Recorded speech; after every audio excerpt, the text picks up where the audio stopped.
मेरे सभी भाई और बहनों, आप सभी को जय मसीह की। तो आज का हमारा प्रश्न है, क्या मसीह विश्वासियों को देश के कानून का पालन करना चाहिए?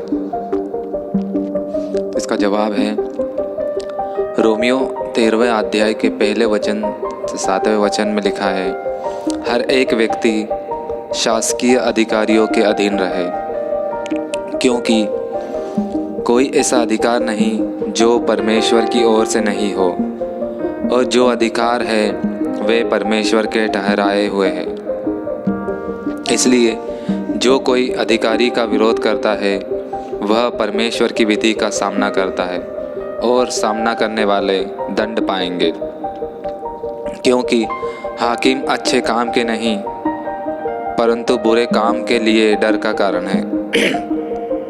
यदि तू हाकिम से निडर रहता है तो अच्छा काम कर, और उसकी ओर से तेरी सराहना होगी, क्योंकि वह तेरी भलाई के लिए परमेश्वर का सेवक है। परंतु यदि तू बुराई करे तो डर, क्योंकि वह तलवार व्यर्थ लिए हुए नहीं, और परमेश्वर का सेवक है कि उसके क्रोध के अनुसार बुरे काम करने वालों को दंड दे। इसलिए अधीन रहना न केवल उस क्रोध के डर से आवश्यक है, वरन विवेक भी यही गवाही देता है। इसलिए कर भी दो, क्योंकि परमेश्वर के वे सेवक हैं और सदा इसी काम में लगे रहते हैं। इसलिए हर एक का हक चुकाया करो, जिसे कर चाहिए उसे कर दो, जिसे महसूल चाहिए उसे महसूल दो, जिससे डरना चाहिए उससे डरो, और जिसका आदर करना चाहिए उसका आदर करो। यह संदर्भ बहुतायत के साथ स्पष्ट कर देता है कि हमें हमारी सरकार का आज्ञाओं का पालन करना चाहिए, जिसे परमेश्वर ने हमारे ऊपर ठहराया है। परमेश्वर ने सरकार को व्यवस्था बनाए रखने, बुरों को सजा देने और न्याय को बढ़ावा देने के लिए सर्जा है। उत्पत्ति 9 के 6वें वचन में, 1 कोरिन्थियों 14 के 33वें वचन में, और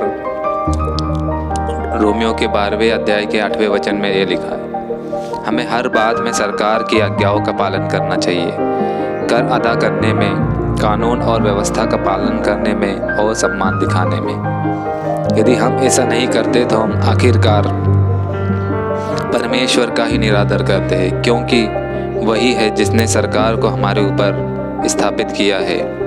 जब प्रेरित पौलुस ने रोमियो को यह पत्र लिखा था तो वह नीरो के शासन के अधीन रोमी सरकार के अधीन था, जो शायद सभी रोमी सम्राटों में सबसे बुरा था। फिर भी पौलुस रोमी सरकार को अपने ऊपर शासन करने को स्वीकार करता है। हम इससे कम कैसे कर सकते हैं?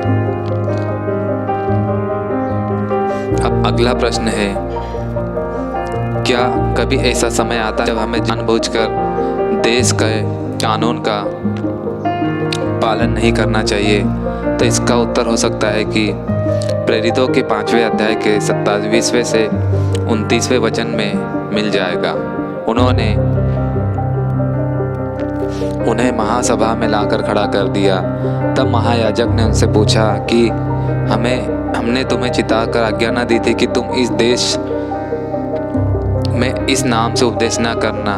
तो भी देखो, तुमने सारे यरूशलेम में अपने उपदेश से भर दिया है, और फिर उस व्यक्ति का लहू हमारी गर्दन पर लाना चाहते हो। तब पतरस और अन्य प्रेरितों ने उत्तर दिया, मनुष्यों की आज्ञा से बढ़कर परमेश्वर की आज्ञा का पालन करना ही हमारा कर्तव्य है। इससे स्पष्ट होता है कि जब तक देश का कानून परमेश्वर की व्यवस्था के विरोध में नहीं, तब तक हमें देश के कानून का पालन करने के लिए हम विवश हैं। जैसे ही देश का कानून परमेश्वर के आज्ञाओं के विरोध में हो जाता है, तब हमें देश की आज्ञा का पालन करना आवश्यक नहीं होता और परमेश्वर की व्यवस्था का पालन करना चाहिए। परंतु फिर भी उस उदाहरण में हमें सरकार के हमारे ऊपर स्थापित किए हुए सारे अधिकारियों का पालन करना चाहिए। यह सच्चाई में प्रदर्शित किया गया कि पतरस और यूहन्ना ने कोड़े खाने का कोई विरोध नहीं किया, अपितु इसे आनंद की बात जाना। उन्होंने परमेश्वर की आज्ञा का पालन सताओं में भी सहन किया था, जो लिखा है प्रेरितों के काम 5वें अध्याय के 40वें वचन और 42वें वचन में। धन्यवाद सबको, परमेश्वर बहुत आशीष दे। God bless you everyone.